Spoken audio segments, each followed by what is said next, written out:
Good morning বন্ধুরা, চলে এসেছি আবার একটা নতুন ভিডিও নিয়ে। আজকে নিয়ে এসেছি আর একটা নতুন হাতের কাজ নিয়ে। এই যে মানি প্ল্যান্টের গাছটা ভাবছিলাম বাড়িতে একটু সুন্দর করে সাজাবো, এবং এই চেয়ারের ওপর রাখতে হয় এই মহারানীর জন্য, না হলে পাতাগুলোকে খেয়ে ফেলে।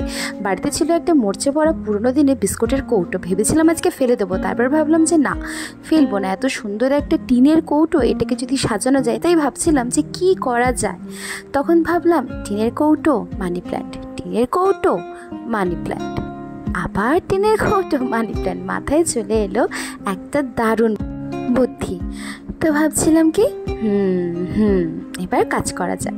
শুরু হয়ে গেল, যেই বলা না সেই কাজ শুরু। প্রথমেই সাদা নীল রঙের অ্যাক্রিলিক কালারগুলোকে নিয়ে বসে পড়লাম। প্রথমে সাদা রঙের কোটিং দিয়ে এটাকে একটা সাদা রঙ করে ফেললাম। তারপরে এটার ওপরে নেভি ব্লু কালারের একদম একটা কোটিং করে ফেললাম। একটা কালারে কিন্তু হয়নি, এর ওপরে আবার আরেকবার ব্লু কালারে কালার করতে হয়েছিল। আর তার উপরে করে দিয়েছিলাম সরু তুলি দিয়ে সাদার কলকা। হ্যাঁ, কলকা খুব একটা ভালো পারি না, তাও চেষ্টা করেছি। তোমরা বলো কেমন হয়েছে। তো দেখো বন্ধুরা, হয়ে গেছে আমার হাতের কাজ। তো কৌটোটাকে কিন্তু আগের থেকে বেশ সুন্দর লাগছিল। হ্যাঁ, এটার মধ্যে ভরে নিলাম জল ভরে রেখে দিলাম ঠিক মেইন ডোরের সামনে।